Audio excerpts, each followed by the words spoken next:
Sal-aħħar ta' Jannar, f'pajjiżna se jkunu tlaqmu bil-vaċċin għal kontra l-COVID-19 16,000 persuna.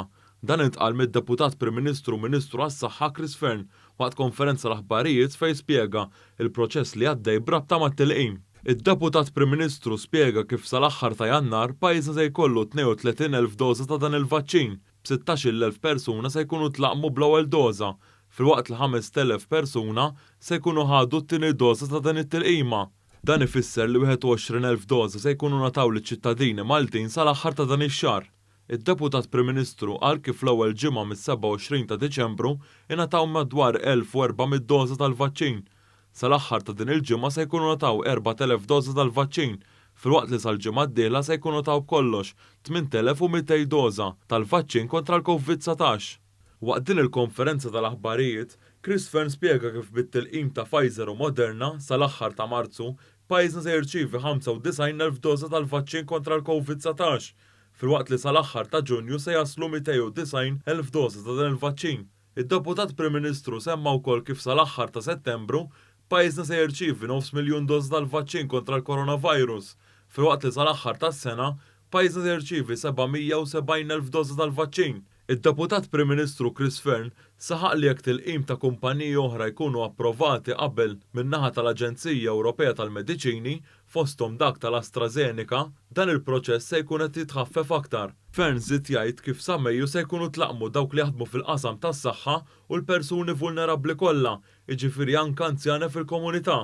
Ifissru illi sal-aħħar ta' Mejju nkunu laqamna il-frontliners kollha, nkunu laqamna lil-nies illi qed jgħixu ġol istituzzjonijiet kollha, kif ukoll inkunu laqamna lin-nies vulnerabbli, jiġifieri dawk il-persuni il fuq minn 70 sena kollha u dawk il-persuni ta' taħt is-70 sena illi għandhom mart kroniku serju.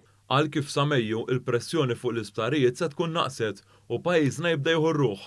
Id-Deputat Prim Ministru spjega kif minn nofs Mejju se toħroġ notifika fid-Djar Maltin u Għawċin sabiex il-pubbliku ġenerali li mhuwiex vulnerabbli se jkollu l-istedina sabiex jitlaqqam.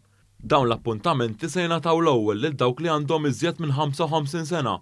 Id-Deputat Prim Ministru qal kif sal-aħħar tas-sajf pajjiżna se jkun qed jilħaq l-immunità għall-virus u kif s'issa ma kien hemm l-ebda rapport straordinarji ta' effetti kbar mit-tilqima. Malta hija fortunata u l-residenti Maltin u Għawċin hija fortunata grazzi għal xogħol kbir illi għamilna kollha flimkien illi għandna dan il-vaċċin u issa żewġ vaċċini differenti li huma available għall poplu tagħna, għall-ċittadini tagħna li jfisser illi allura nistgħu għandna issa t-triq biex nkunu nistgħu nerġgħu nieħdu ħajjitna lura biex jerġa' jaqbad il-kummerċ, biex jerġa' jaqbad il-ħajja soċjali tagħna, biex nerġa' jkollna l-festi, biex nerġgħu nieħdu r-ruħ u ngħixu l-ħajja normali tagħna.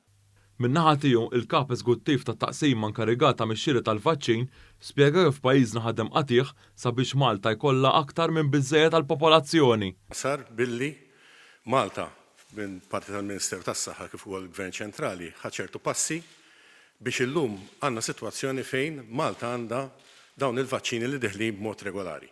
Intant dwar in-numru ta' każijiet ġodda, id-Deputat Prim Ministru qal il-fatturi ewlenin huma tlieta. L-ewwel fattur huwa kif ħafna nies iltaqgħu flimkien matul iż-żminijiet ta' festi wara bibien magħluqa. Fattur ieħor huwa dak li dan il-virus huwa staġjonali u t-temp kiesaħ ma jgħinx biex titrażżan l-imxija, filwaqt li fattur ieħor huwa li dawn l-aħħar ġimgħat kien hemm il-varjant il-ġdid tal-virus. Aċċenna li t-tilqim jaħdem kontra l-varjant il-ġdid huwa l-istess virus iżda jinfirex aktar malajr.